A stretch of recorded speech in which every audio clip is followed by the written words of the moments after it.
Some people may say parenting is one of the most challenging and rewarding parts of human life. With that being said, parenting is one of the most stressful things we can do as adult humans, and it's expected that mistakes will be made. Many people are living life with an open wound and don't realize it yet. That open wound is called a mother wound. If you're familiar with this term, this episode will be a treat for you. If you're someone who doesn't know what a mother wound means, stay tuned because Kristina and I, your host Sam Aiko, has you covered with an in-depth breakdown on what a mother wound is and how to identify and conquer it.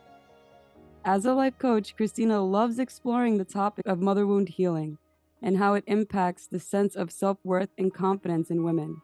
Whether it's how we show up in business, relationships, or parenthood, our mother wound is often the underlying issue of our insecurities and self-doubt. We live in a psychologically aware times, and yet mother wounds are still a taboo topic. It's Kristina's personal mission to talk about it candidly and open to help other women feel like they're not alone with their gaping mother wound. If you don't want to miss out, subscribe and bookmark this episode and share with a loved one who may benefit from Kristina's wisdom. Kristina, it's an honor to meet you, and thank you for making it your mission to help those who are suffering. Can you tell us where you're from? Sure. I'm so excited to be here, by the way. Thank you so much for having me. So I'm in London. I live in London with my family, my husband, my son, and our little cat lady, whom we often call Catastrophe because she's just that kind of a cat. But I've only been living in London for the past 8 years now. I'm originally from Russia and I grew up in Moscow. So first 25 years of my life, I spent there, and this is essentially my motherland. That's beautiful. Amazing. How was it like transitioning from Russia to London? It was so weirdly easy for me because I never quite felt like home in Moscow, and I can't quite explain it. It just felt really weird. And the moment, like literally the moment I just not even moved to London, like visited London to begin with, it just like I all of a sudden realized what it's like not to be suffocated. It just felt more creative and more like me, and it just felt like home since day one. I also moved to London for love, so it kind of, straight away I felt like home. That's lovely. I'm so happy that you feel so at home. That's such a beautiful gift to have. Can you tell us more about your mission and your service? Sure. So I'm a certified life coach and coach supervisor, and I have been for the past 4 years. In my work, I primarily work with women who have had or are currently experiencing challenging relationships with their mother, or want to overcome certain insecurities and self-doubt that stems from their relationship with their mother. And they just want to become the author of their life. And that's essentially the name of my coaching practice, Become the Author of Your Life. Kristina, can you tell us what is a mother wound? Sure. So in very simple terms, before we go and talk in more psychological terms, but in very simple terms, it's in a way unhealthy relationship with yourself. So things like lack of confidence, very strong inner critique, self-doubt, feeling unclear about who you are, what you want, and where you want to be. Like a lot of women struggle with career choices or what kind of partner they desire or would be good and suitable for them because they, first and foremost, don't quite understand themselves to begin with. And that often comes from not feeling, or part of us not feeling seen, heard, and understood in childhood.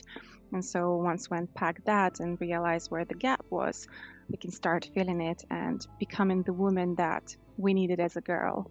And that is becoming our healing process. Is there a difference between a father wound and a mother wound? Yes, in a way that it impacts women and men differently. So I'm speaking purely from my professional experience here.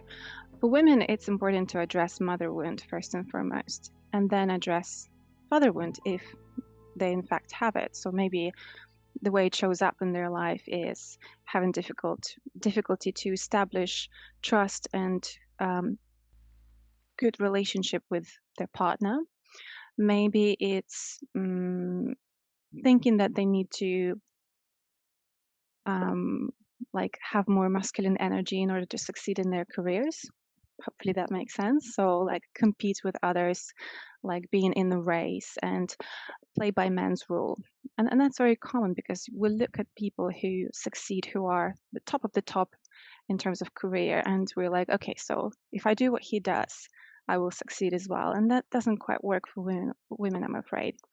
And for men, it's different. For men, I believe it's important for them to address father wound first and foremost.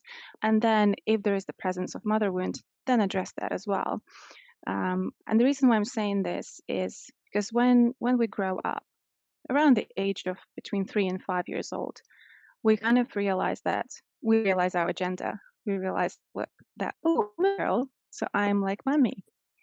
And my brother is a boy, so when he grows up, he's going to be like daddy. And this is the moment where we start observing our mother's way of being, how she speaks, how she deals with challenges, um, everyday moments, how she cooks. When she cleans the apartments, the house, does she do so lovingly, or is it maybe her way of release the rage and anger, some other emotions? Does she spend quality time with us? Do we see her spending time on self-care and actually taking care of her body, her soul, socializing with other friends, with other women, and actually supporting them, encouraging them, and empowering them rather than gossiping about them behind their back? We observe and we absorb like sponges when we're kids, especially when we realize that I'm a girl, which means when I grow up, I'm going to be like mommy.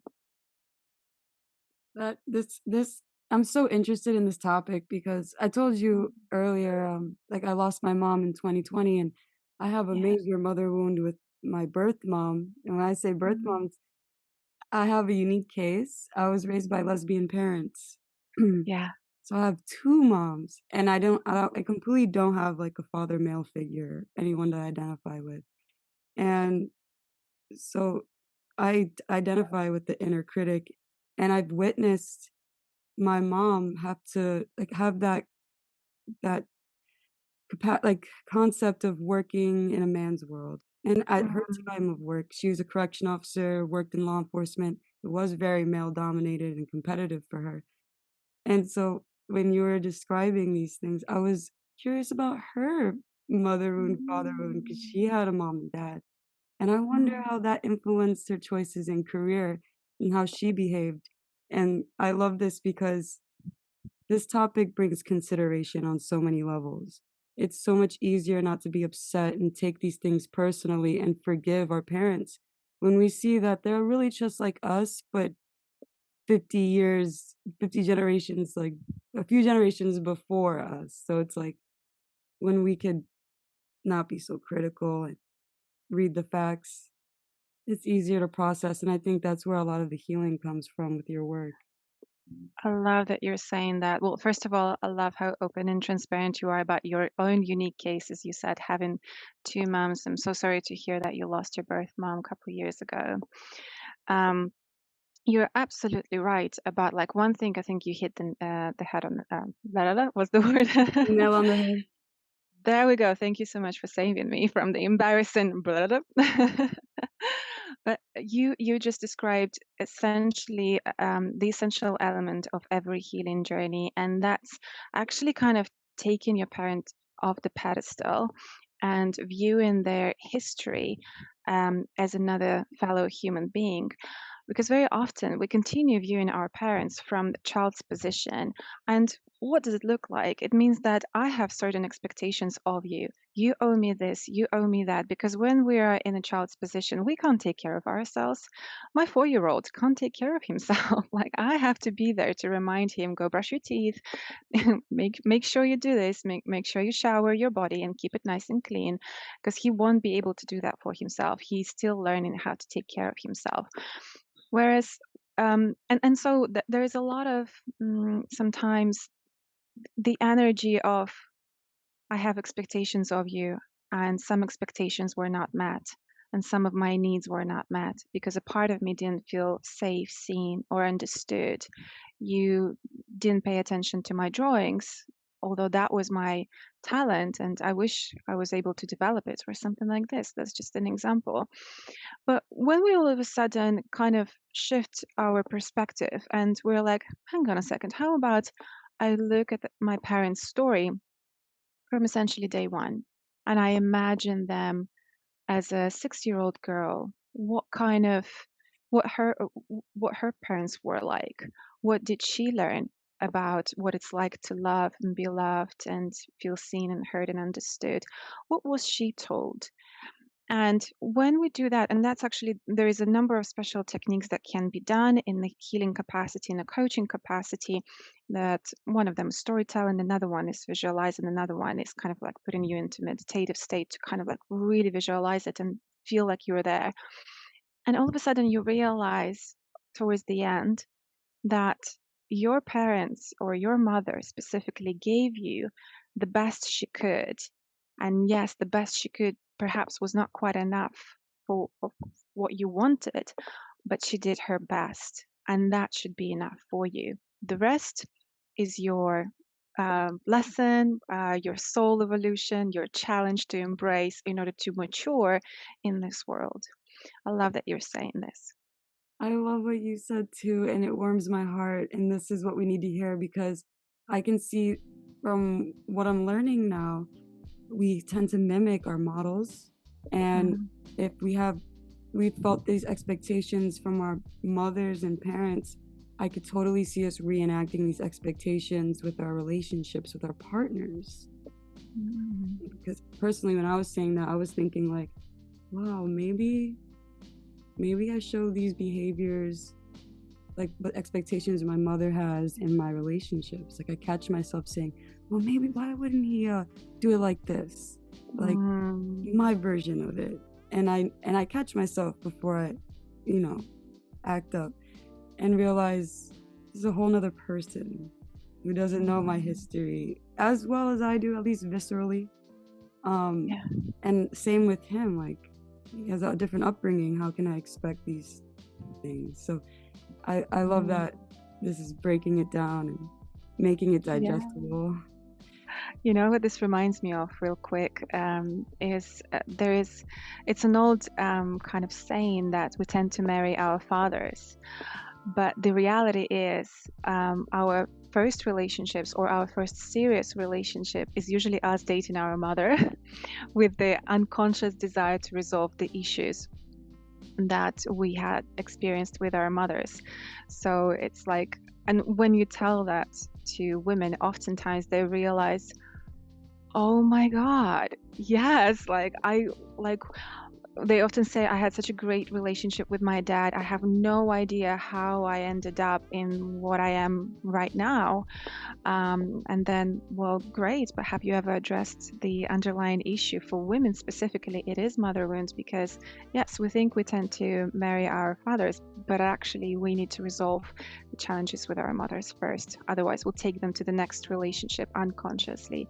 And hey, well done to your self awareness. And this is something that we often take for granted, especially when we're further on in our healing journey. Like what you said, I catch myself in the moment before I act up. That's the sign of healing journey A, and B, psychological maturity to become this kind observer of your own thoughts, emotions, and behaviors and realize, hey, I'm noticing something's happening here. Like, and then you just start engaging with your behaviors before you react rather than consciously respond. Yes, it's CBT is a gift. The only reason why I was able to Mm. pause is out for a while. I was an ABA practitioner. I was doing behavioral analysis. And then I found CBT when my mom passed away. I was trying to figure out because all the behaviors that I didn't resolve with my mother all surfaced like a volcano when she passed away because Mm. I didn't get to have the resolution that I was yearning for, like you spoke about. Like you're like hitting it. You're such a great professional. You're really like getting me. Like I feel so understood, and we're not even like I'm not trying to make this about what I'm going through, but more for our audience, but I'm relating to it so much. Yeah. And yeah,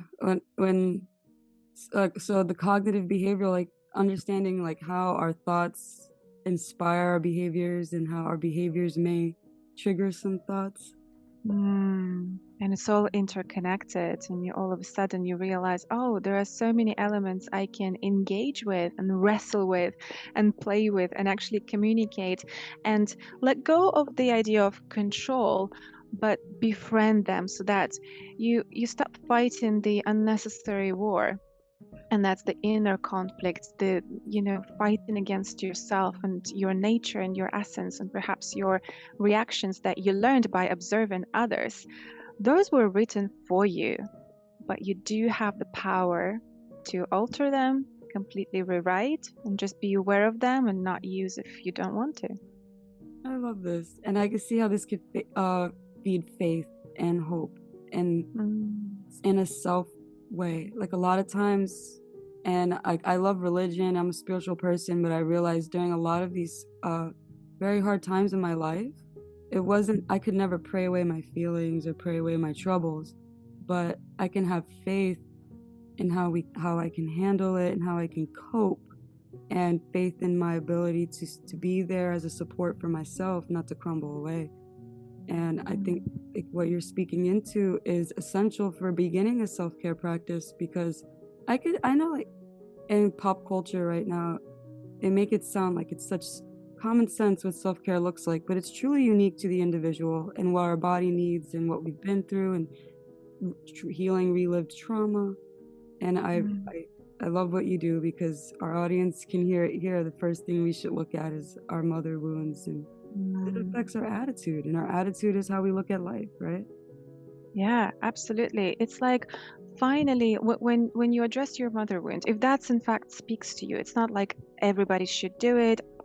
I honestly I love this work. I think it would be beneficial for everybody. But at the same time, there has to be a part of you that it just speaks to and you feel drawn to it and it just tickles something and you're like, okay, there is something in it for me, and I'm going to trust the pull. I'm going to trust the intuition.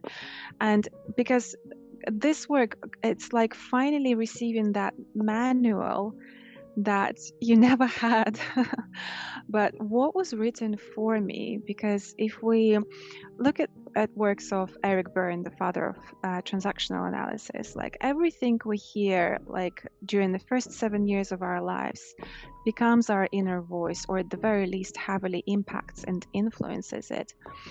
So very often we have that voice that tells us, who are you even to apply for this job or ask for more money or think that you're better than this person, or that you can be with this guy, or that you can be likable enough to go online and start your own business, or that you can make a living out of your art and paintings, for example. Who are you to do this? You are not that enough, or yada, yada, yada. And oftentimes, those are thoughts that are just like all the voices in our heads, and we don't always understand the origins, the source of that. And it's very liberating to realize that this voice was not even yours to begin with, and you can actually stop identifying with it. And logically, it makes sense when we hear this, and yet it does take time and inner work, and specific practitioners to work with, or specific approaches like perhaps CPD would be very useful as well, and just work with someone to unpack and separate from those voices so that you can engage with them in a kind of detached manner. That's perfect. Can you tell us the moment you realized you had a mother wound and how you approached it? Sure. Oh, a sigh. So, the moment I realized I had a mother wound is the moment where I finally had the language, the term of mother wound introduced to me.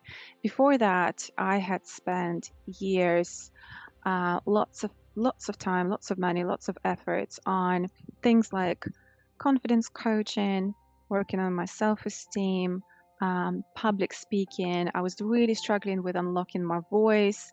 I'm a soft-spoken person naturally, but I was really struggling to voice my boundaries, to voice my needs, to actually know them in the first place. And so I was working on all of those things, and they did have some impact and effect, and life was getting better, and it was helping me in my career progression. It was helping me in my relationships, and not only romantic relationships, but friendships with other women as well, because at times I was finding that women would start to compete with me, and I would react and respond to that, and I would start competing with them as well. And I was like, is there, an option in this universe where I can just be like, friends with other women so that we support each other instead of competing and, just being a little bit snidey without any good reason whatsoever. And it wasn't until I think I was about 27 years old, so quite late, like it was 6 years ago. And I was working with this psychologist, and she had her mother wound as well. So she was going through this journey, and she was like, of course you're struggling with this because you're not addressing the underlying issue. And she was very direct. She was, I believe she was practicing the Gestalt approach, which is very provocative, very playful, and I love it.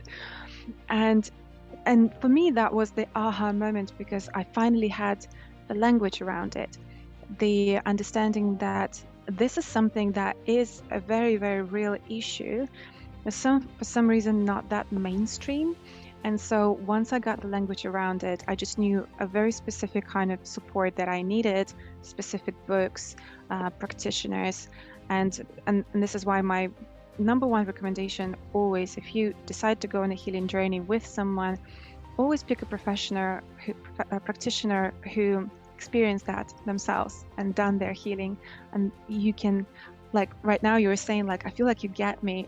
This is how you feel in the room with a practitioner who we've been on the same path, and like, of course I get you. I might not even say the right thing or like say something specific for it, but I just get you because I was on this journey. And you know what? I feel safe. That's a big thing. Like, your presence feels very, like, I could be vulnerable. Like, and I think that's a gift, because there's not a lot of people in the world where, like, I could look at them and be like, I feel a little teary-eyed. My inner child feels seen. Mm. So I love that It's gift. wonderful to hear. It's such a gift for me to hear this as well, and also such a gift to your audience, because maybe we don't realize, but actually us women openly sharing our story and how we feel and how we experience mother wound, it opens the door. I got goosebumps as I'm saying this, but it opens the door for others, and it kind of grants them this unspoken permission to speak up and finally unblock their throat chakra, because a lot of healing around mother wound happens around throat chakra. Speak your truth, um, the way it is, because mother wound is a taboo topic. Don't speak badly about your mother. Don't be an ungrateful child. Um, all around those things, she had it badly. You're just not realizing how tough it was for her. All of the things that make us feel bad about not just even challenging, but mildly questioning our mother's methods, which is a very natural part of growing and becoming an adult. How can having a mother wound impact our daily lives? In so many ways. But starting with lack of clarity, Mm. um, lack of self understanding, I would say. Who am I? What is good for me? What am I here for? So in daily life, like, should I go there? Should I go to this party? Should I go out with this guy? Like, we almost lack this inner guidance that makes us, like, kind of guides us, like, helps us to make decisions because we don't understand what's good for us. Mhm. I would say self doubt. Do I look okay? Can I do this? So, something that you mentioned earlier on is having this self efficacy. No matter what happens, I'm going to be okay. And that's this inner resourcefulness that I have me, which means I'm in the best company ever, and together we can handle anything. And that is essentially your inner mother speaking. So I would say Lack of confidence, self-doubt is number 2. Oh, never feeling like enough. I would just put them all together because different people associate with different language. And the third sign, I would say, lack of this inner resourcefulness. You know, when the universe serves you a challenge on a silver platter and you crumble instead of, and you wait for someone to come and rescue you. I see this as resonating versus going, you know what, this is tough, admittedly, but I am tougher. I have survived 100% of challenging situations in my life so far. I have these resources and inner qualities.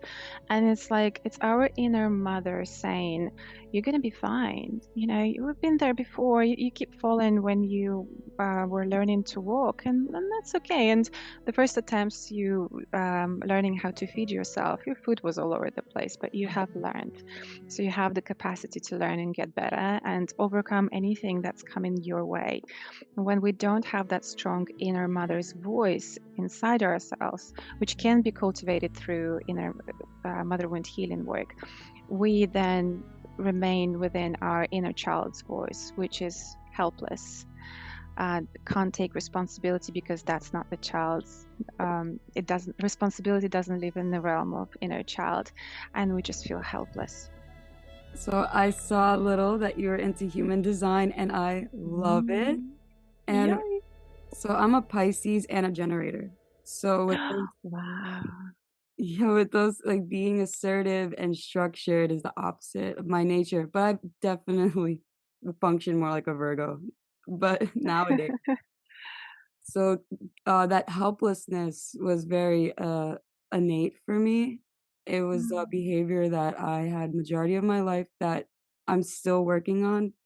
And I think I got to the point of where I am now on this podcast speaking with you from actually, like, owning those qualities and learning how to not criticize them, but deal with it and kinda just do things even though I feel anxious about it.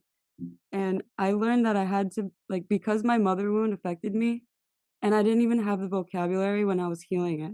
So despite I love that you're here because I met a lot of people during my journey that have one too, and I learned that I had to change the voice in my head because I noticed it was my mom yelling at me and stuff when I feel like I might be when I'm in the middle of making a decision, having strict parents always telling me what to do, and if I didn't, I was like I was feeble-minded in some way, like, and so I would be pressured my first time, like, moving out of the house, making decisions because 'cause I'm like, I don't trust myself because I was called certain things my whole life that made me feel like I wasn't worthy of making these choices, and I had to replace my old inner dialogue, like my mother's voice in my head, to the mother I want to be. Yeah.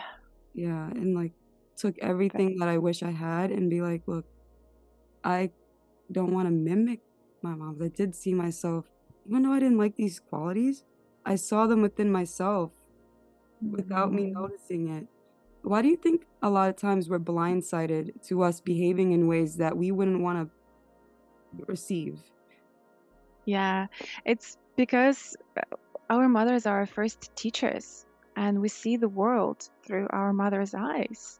Mhm. And for you, it was like two universes. You were observing both of your mothers around you and receiving directives and programs from them about who you are, what the world is like, what the world is like for women specifically, what is your role in this world, what are you good at, what are you not good at, and all of those things. And we absorb them and we take them for granted, and it becomes part of our life script, which is written during the first 7-8 years, and then it gets a little bit corrected until we're about 12. And then here's the funny thing. I think you're gonna love it. I think all of the listeners are gonna love it. So I love science. I love finding evidence and proof in psychology and like studying different teachers. It kind of brings me this comfort. And since we talked about human design, it's a classic line 1 desire to like absorb and be that knowledge, truth and knowledge seeker. So I'm that seeker.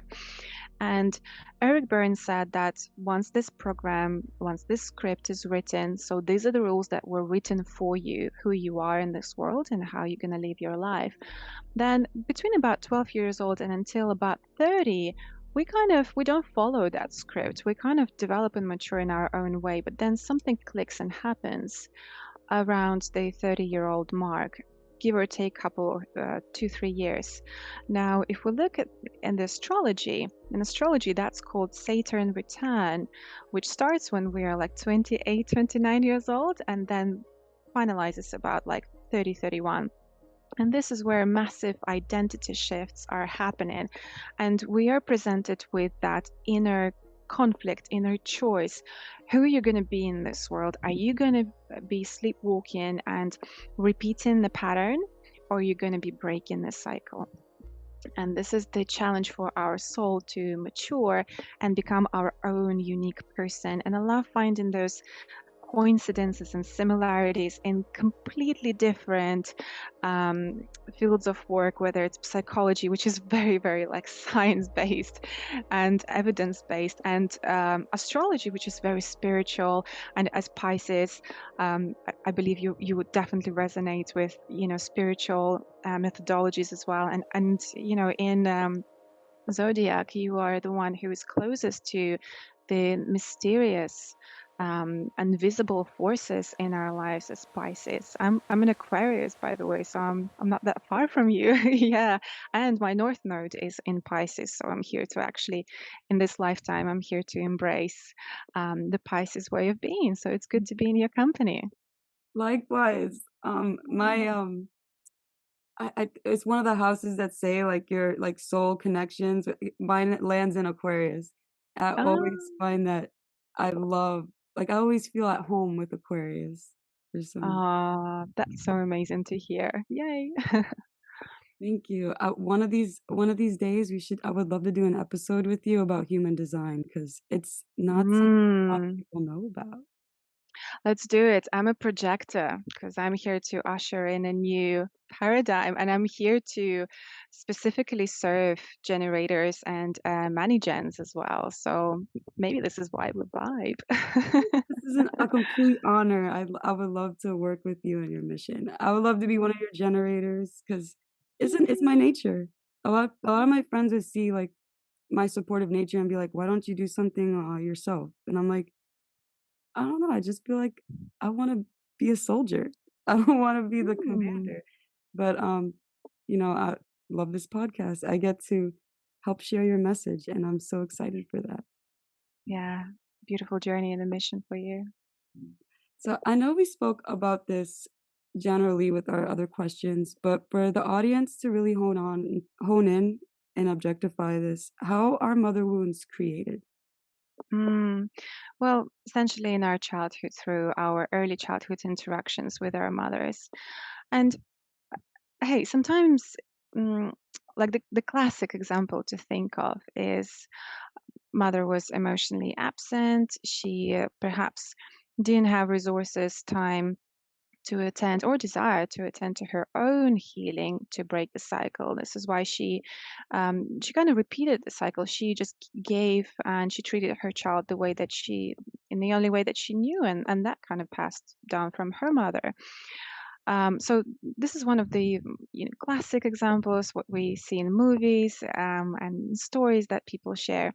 But sometimes things that happen outside of our control. And I have a friend whose mother was in a car accident when she was just 9 months old. So my friend was 9 months old, and her mother was in a car accident, and so her mother spent a very long time in the hospital and couldn't be there for her. Now and that wound has a bit of a different structure, different texture, because this is a relationship with something we cannot predict and cannot control. And it's a very humbling position, and it's there to challenge our humility that, yes, we can manage certain things about our lives and do our part and do our best, but also work on accepting what is and what is coming our way. So it's kind of like the balance of both. I, as I'm thinking about it, I went on a tangent there. So what was the question again? How are mother How are mother wounds created? Oh, yes, apologies. So in childhood, through interactions with our mother, and when our mother gave her best in the way that only she knew how to do something in terms of upbringing, meeting our physical needs, but also emotional needs. And hey, like 30, 40 years ago, parenthood was all about physical needs. Mhm. Life was tougher in so many ways. Like right now, we can actually work from home and be with our children more. But back in the day, that wasn't even an option for many, many parents out there. So if a child's physical needs were met, they were clean, their teeth were brushed, they were reminded to have shower every day, they were well fed, um, child was not malnourished, then literally killer parenting. But now we become more and more aware of emotional needs of our children, and it's great. It's great that we're more aware, and parents have way more resources to operate with in order to educate themselves how to be with their children rather just do something for them and off you go and play and leave me alone, I'm tired, or I want to watch football, or I want to read my book, or just I don't have time for you, or something like this. But at the same time, this awareness and this access to all this kind of information makes my generation of parents go, hang on a minute. Why wasn't I given all this attention and like all this? How was your day? What was the best thing that happened at school today?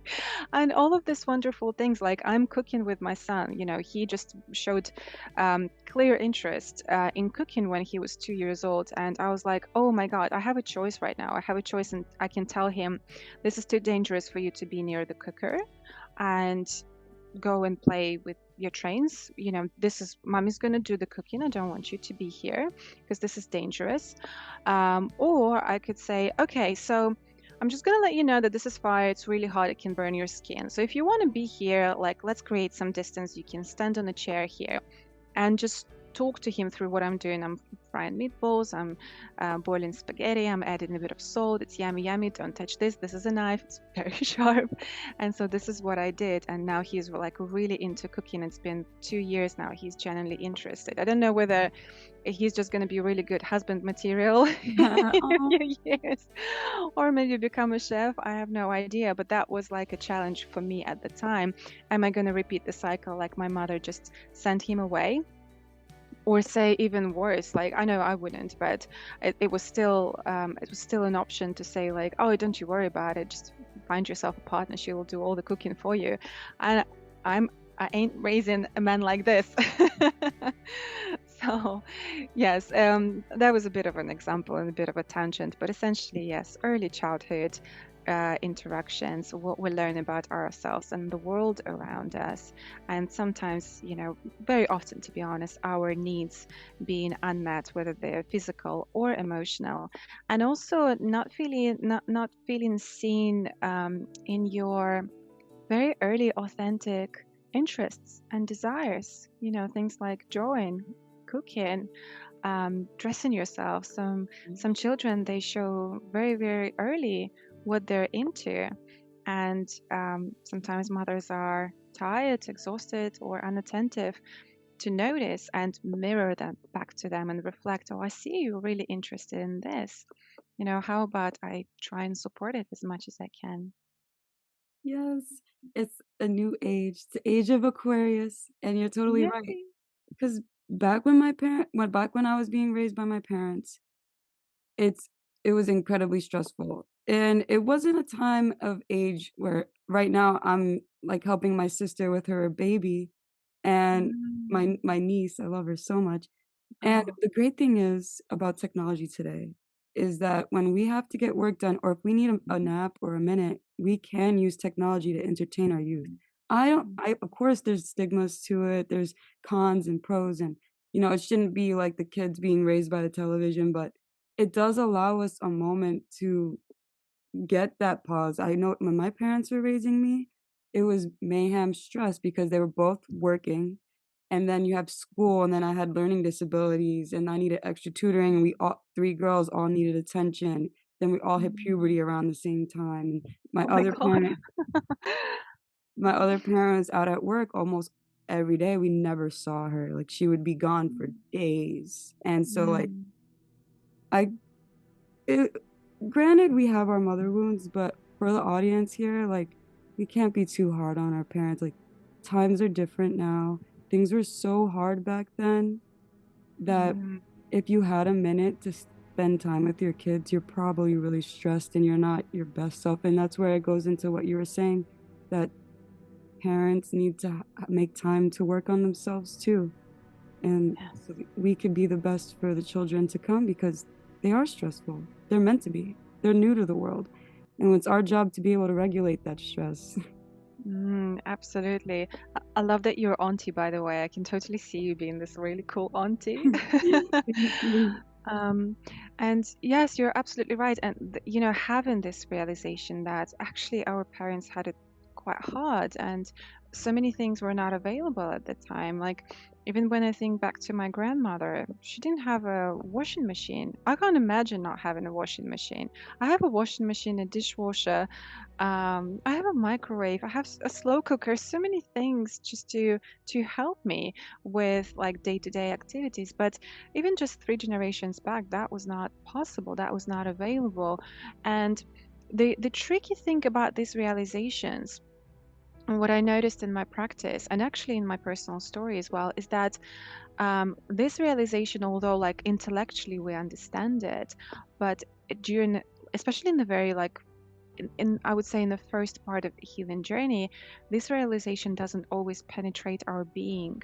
We can't quite fully let it in because I remember how it was very much the case for me and how it's very much the case for women who are, they still need to let go and release anger, release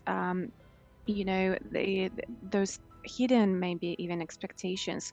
Why didn't you talk to me about sex? Why didn't you educate me how to take care of myself during my monthly period? Why didn't you tell me about, there's a lot of like, why didn't you love me the way that I wanted you to love me? And once I think the first part is releasing that first and foremost, and then all of a sudden, all those realizations that we've heard before, they start penetrating our being and they get massaged into that soil that actually is way more, um, what's the word? I don't know. It's just, it's more acceptable. It's more like, you can now work with it. And this is why I recommend working with practitioners who have been on their motherhood healing journey, because I heard some horror stories how people go to therapy and sometimes what they hear is like, past is in the past, it's no use addressing it right now, you should focus on your life, or and or almost even like, why are you still talking about this? It's like it just does not feel good, and it kind of even shuts us even more. And again, coming back to throat chakra and blocking, uh, I think ideally we're allowed first to process, and it's not about like completely just, oh, let's just get all together and do some mother bashing and that is it. No, no, no. But it's about actually speaking your truth for once and for all. This is my experience, and this is how it felt for me, and it's not pretty. I don't want to hold it anymore because it is a weight that's weighing me down, and I want to release it. And once we release it, we actually create capacity within ourselves to accept other truths and actually go on a journey of discovering, okay, so what was my mother's life was like when she was a kid? What did she learn about herself, and about how to be loved and how to show love to others? So yeah, just like a little tangent that kind of like, if you're listening to this and you're like, I'm talking to listeners right now, and you're like, why can't I quite embrace it and own it and like truly feel it? It's because maybe there is like needs the first step. The first step needs to be taken. And don't make yourself wrong for not quite embracing certain things. That's absolutely fine. Just release first, and then the magic will happen. Yes, I love that you meant I think a big part of that release is getting the validation that you never got from your parents, and sometimes your parents will never give you that validation because they never Yeah. got it themselves. But what we can do is that we can ask, like, this is something that helped me is asking my mom questions about her childhood. And also Mm. realizing how it sounds nightmarish to compare because of the luxury we live in. Yeah.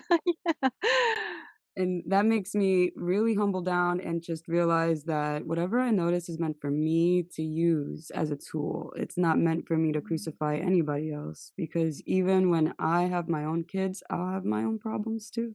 And I'm sure they'll feel the same exact way I felt. But, with that being said, it makes it easier to love and receive love in a very Mm. sensitive, raw area. Yeah, I think you've just touched on something really important that a lot of people, like a lot of women who desire to become mothers at some point, or are already mothers, or maybe pregnant right now and freaking out a little bit. Oh my God, like, am I going to turn into my mom all of a sudden when I have a baby? Because it's a very, very real concern that many women share.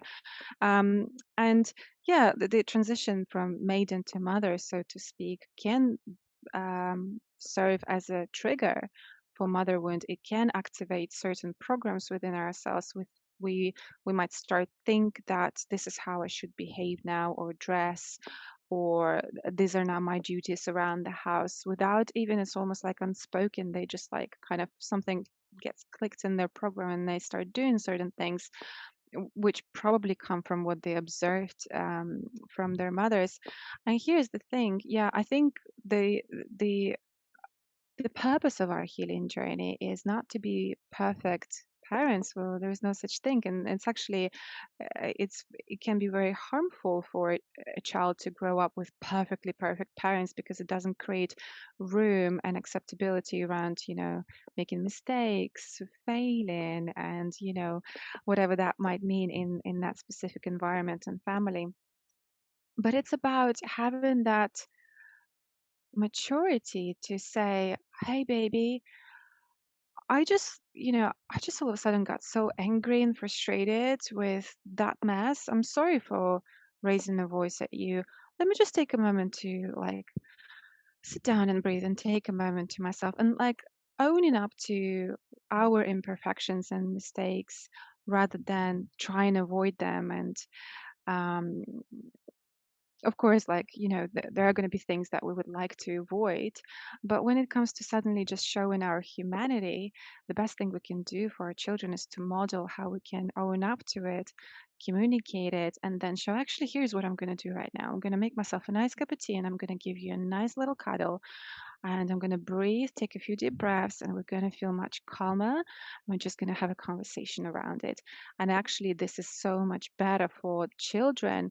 We're modeling the behavior of cultivating that self leadership and emotional intelligence, and how to manage our emotions. Well, which is emotional intelligence, essentially. And this is better because kids do as you do, they don't do as you say. Amen. I love Mm. that. Would you say that a mother wound is a part of generational trauma?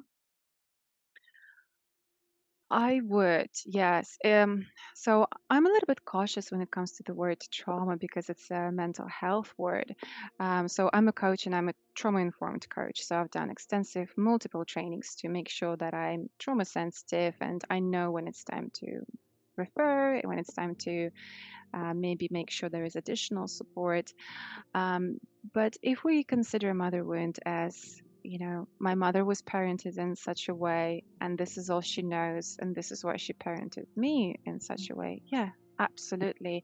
And I can, in my personal story, I can see how my mother, the way she was parented by my grandmother, it's almost like women in our lineage never had good relationship between them, and we carry it. And I almost feel like there was never it was never an option to be um to have like this friendship element, and real element of sisterhood between women in my family. My mom seemed to be always competing with my father's mother, and like I always witnessed certain things, how and certain words, and how kids, we read our family energetically more so than somehow consciously.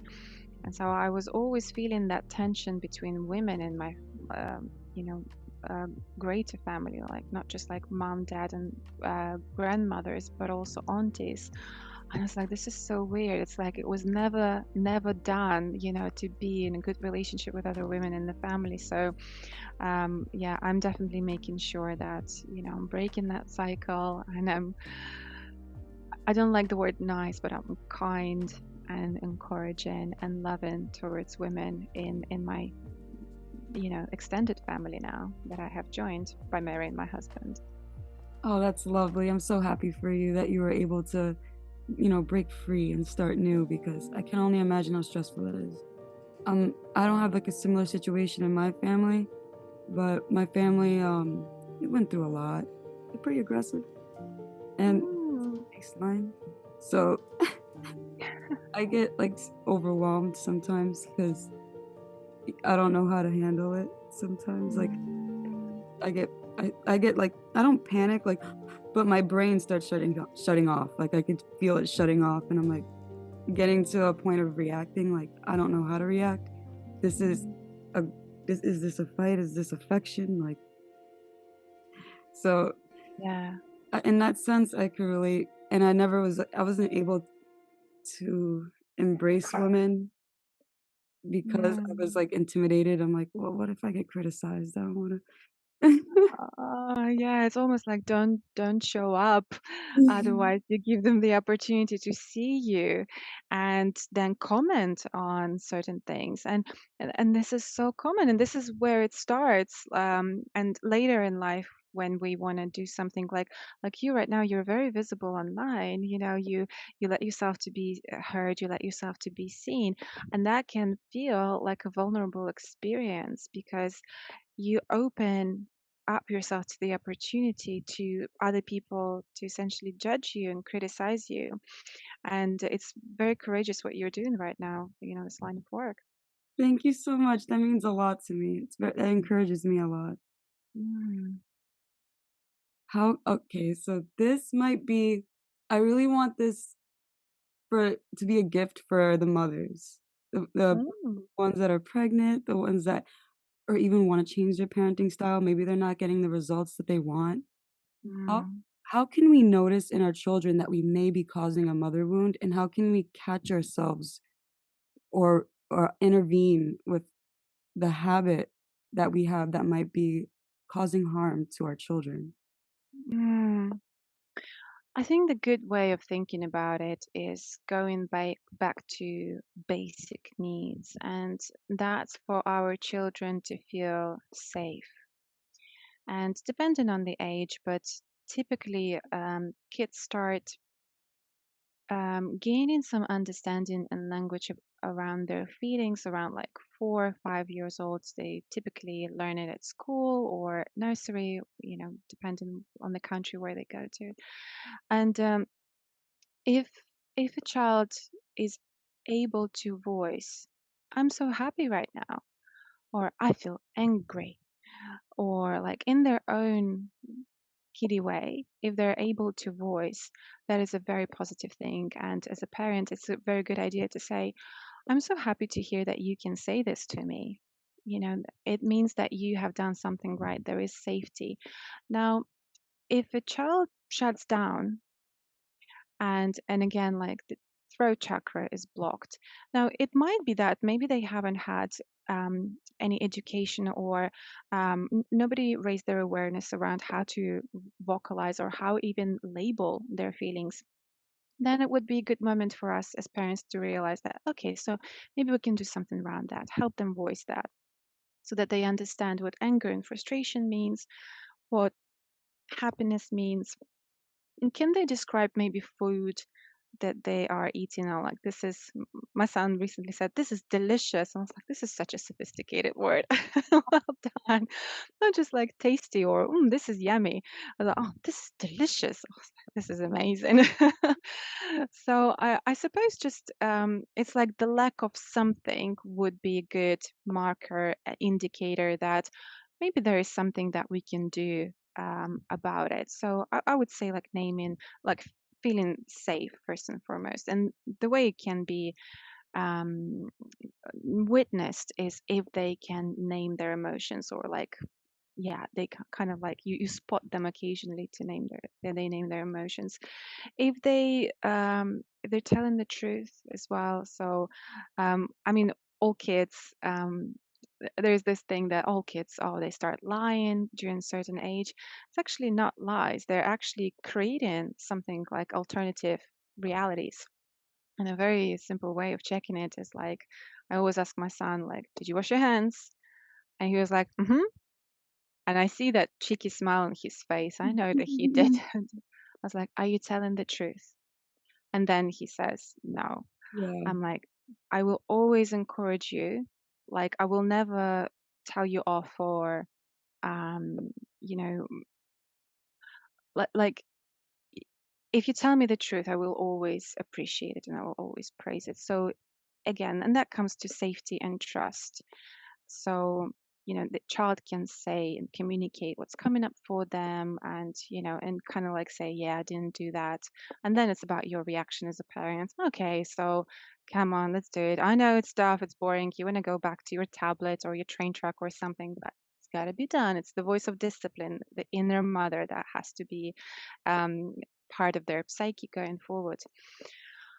Other things is perhaps socializing with other kids. If you, as a parent, notice that um, there's they don't have to like easily enter, like social interactions and like easily just run into the playgroup and playground and make friends with everybody. No, but if they don't leave you and they stay by your side all the time, like maybe it takes time to warm up and like sometimes it's up to an hour, then it's a good idea just to start working on separation and independence and say, I'm your safe haven. I'm going to be here always. You can come back to me and then go out there and explore, come back, then go back into the wilderness. So I think that's something that's very important, creating that independence, because the reason why I'm saying it's important, every time I say something is important, I'm like, but why? But because when they're older, they need this independence to make their own decisions, their own choices, rather than, Mom, what would you do? Tell me what to do. And they can make their own decisions and then own the responsibility that comes with the decision. So own up to the price that they're paying for certain choices, for example. So I would say those few things are probably most foundational and the first thing that just comes to mind. I love that. So, like, from what you've said, a way that a mother could avoid causing a mother wound is checking if are you like asking yourself a few questions. One, are you creating a self environment for your child? Can your child feel comfortable approaching you when they feel insecure or unsure? Is there shame, tension, or are you causing guilt for your child? Mm, Asking yourself that. yeah. Number three, is your child dependent on you or are you giving them tools for independence? Those Yeah, and that comes at certain age as well. So like after like 3-4 years, um, definitely start paying some attention to it. And let's throw in one more, attunement, and that's in like that's more asking yourself like, how attuned do I feel to my child in terms of their needs? And it's essentially like if they're hungry, are you giving them food or are you sending them to their room or are you giving them water? Are you meeting their needs essentially? And that's like your own intuition has to guide you here. Like ask yourself as a mother, do I feel like I'm attuned enough to my child? I love that. That's perfect. Mhm. Can you tell us about your coaching program, Becoming the Author of Your Life? Right.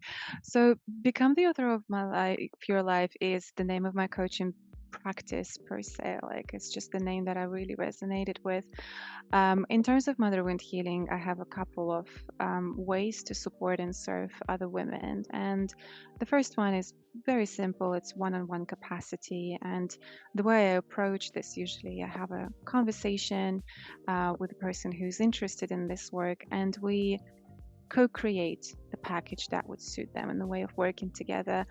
And I start in this way very, very intentionally because from the get-go, even before we started working together, and we might never start working together, but I want to get them into the habit of this is a partnership. You can decide for yourself what is going to serve you and what is not going to serve you. I'm not here to be your guru, and I'm not here to impose certain elements of coaching on you, but we can very much co-create so that you start feeling empowered pretty much from day one. So that's the first way of working together. And the second way is there is group coaching experience that I have created with another certified coach who has also gone through mother wound healing journey herself. And we're both trauma informed, both certified life coaches, and we created this experience where there is a number of videos to go through. There are 6 modules, and there is a few group coaching calls which are run like women's circles. So you are surrounded by other women. We contract very clearly to create a very safe space. This is what we're here for. You can absolutely name certain things that are very hard for you to name. No one's here to judge you. And we unblock throat chakra, we speak our truth, we go through the journey of mother wound healing together, and you are being guided not just like by one coach, although some people do prefer one-on-one capacity in intimate spaces, and that's fair enough. This is actually something that I preferred at the time, but some women feel that it's liberating to be part of a sisterhood and women's circle and get together, and actually that's a healing element, just to know that you're not alone with this problem. I love that, because I don't know, I think a lot of other people do too. When you are growing up and you watch like Disney Channel and stuff, and you see like everybody has their own little group of friends, like Yeah. I feel like that's great about a sisterhood, because you all want that opportunity to be like, oh, I want to get away, let me have brunch with the girls. But sometimes it's really hard to find supportive women. I love that you're building a platform for that. It is. It's like, we grew up, I'm kind of generalizing here, but a lot of women grew up watching Sex in the City, and it's about, girl bond. And they had brunches every Sunday where they would discuss their careers, their relationships, sex, of course, lots of sex, of course, and, and fashion brands and like all the girly stuff. And it was so wonderful to watch. And I think now I'm watching Carrie and I'm like, she's like, yeah. I, I'm kind of maybe like, yeah, like I like her romantic side, but I probably started resonating with other characters more as, I grew up and became an adult. But the element of, weekly gatherings together, having your tribe of sisters who are there for you, and they're not there only during good times. They're especially there during difficult times, and they're not there to only tell you the good thing that you want to hear, but they're there to remind you that you're better than this. And I know you, and I see you, and I know your potential. And that's essentially embodying that inner mother as well. I'll accept you with whatever is coming up for you, with all the challenges and maybe some internal bullshit that's coming up. But I will also be here to remind you that you're better than that, and about your potential. Yes.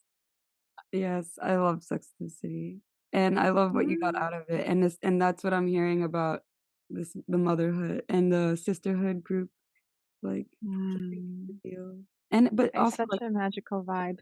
yeah, and, like, not being mean, you just actually care, like, being honest, and I love that in relationships, because I personally believe if you care for someone and you see them going down a dark road, if you don't Mm. say one thing like, "Hey, dude, is this what you really want?"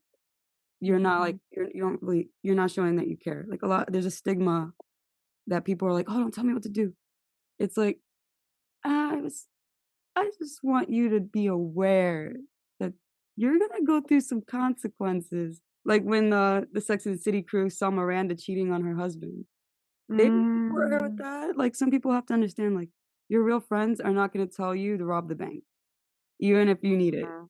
Like, so I just wanna throw that out there.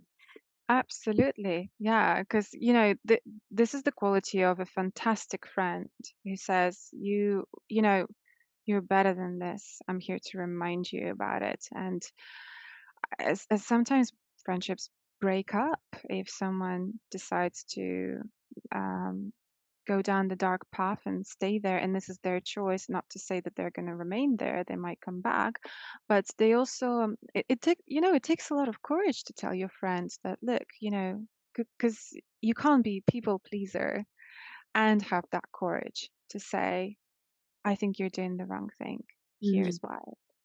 Yeah. I think the mastery is in the approach, right? Totally. Yeah. If our Matrix members would like to work with you, how can they contact you? I think the best way is to just go into my DMs on Instagram, just say hi. Very soon, I'm going to be talking more about inner freedom, which is this group coaching experience for motherhood healing and the sisterhood vibe. So you can check out the content that's coming up. Just see the vibe. If you want to have a call, we can just hop on a relaxed coffee chat, um, make you feel seen, heard, and understood, and hopefully, like, I get you. And based on that, I will be able to recommend ways of supporting you, and it might not be even with me, so just making sure that I serve you powerfully. And in link in my bio on Instagram, there is also a quick link to book that call, so you can just go ahead and book time that suits you, and we can have a chat and just connect further. That's so special. So you guys can have your own experience with Kristina, and I totally recommend it. I'm gonna have an amazing week because you give me so much great energy, and I'm Oh. excited to bring on our final three, our rapid fire. Okay. Tell me about the three most influential people in your life and how they impacted you. Oh my God, no pressure.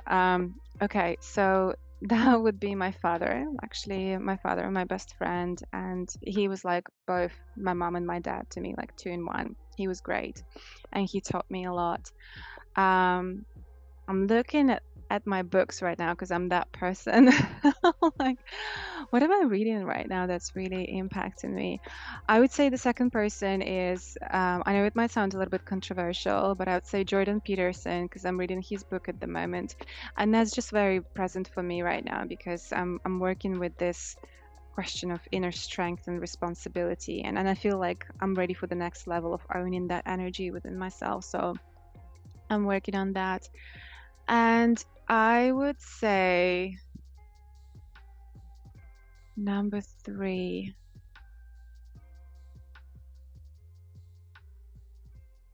You know what? I'm gonna say my mother because she was the most influential person in my life, and it's so interesting. It surprises me every time I intentionally think about it. I There was a moment in time when I thought we're not gonna have relationship. I'm gonna quote unquote divorce my own mother because I can't have her in my life. This is too stressful, too tense, too toxic, too unhealthy. And there are no boundaries whatsoever. And she's giving me advice all the time, especially when I don't want it. But we actually had a conversation today before our podcast because she asked to have a conversation on the phone. And I was like, is that a good idea? Let's go for it. We have such a warm relationship right now and very healthy. There are boundaries, there is love, there is support. And she's even asking me, how can I be with you? How can I support you today? And I'm like, holy guacamole, that is just so. Now, all mothers are willing to do that. So I give her full credit for doing her inner work and actually following the lead and realizing, yeah, we need to break that cycle and make sure that we don't take that to the next generation. Thank you for giving us hope because Ah, that's magic words. If you're a mother, if you're somebody who likes to help your friends and give advice and you really care, consider I'm one of these people too, and I had to tone it back. Our consideration, our care, we could always ask the people that we want to help how they need to be supported. That's the right way to do it. There's no other way around it. They don't need our opinions on their choices. They don't need our influence on their future. We need to find out what they need. And that's how we could be good friends, good mothers, and healing mm, warriors. Yeah, and not to turn like, do you notice how sometimes this happens? Like someone shares their challenge with another person, and another person is like, "Oh, I had it so much tougher when this," and it becomes a competition who had it tougher. It's like this is just not productive. It's hurtful because you're like, "I don't feel better after this." Like, now I'm like, "Oh, is the world terrible?" Like, okay. Yeah, you because you don't feel seen.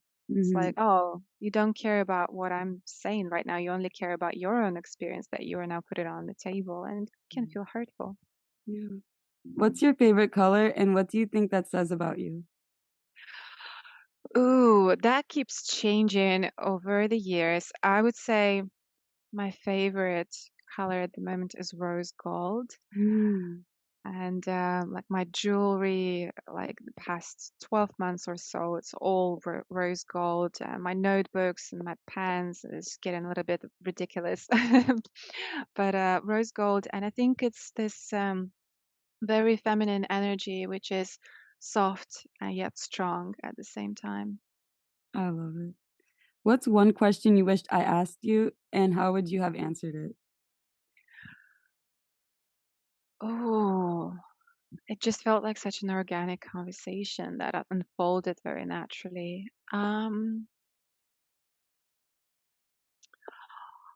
Okay, that's just because it's me. It's like like I like the provoking questions, and I find that when we go into dark places, there's so much potential for self-discovery there. And I like questions around like, what don't you like telling people about motherhood healing journey, or um yeah, what part of your story like maybe you're hiding or something like this, like those kind of dark juicy deep dark juicy potent questions, because it's just the way I am. I think they are always the source of self-discovery. How I would answer them, yeah, was the follow-up question. Damn it. Should have thought of it before. I would say I wish I could say, oh, okay, so I think this is going to be a good answer because it kind of links with what we just talked about, and that's like giving hope. I mean, it's wonderful when you can truly heal and transform your relationship with your mother and become friends and actually learn how to love and care for each other in the way that you've always wanted, perhaps.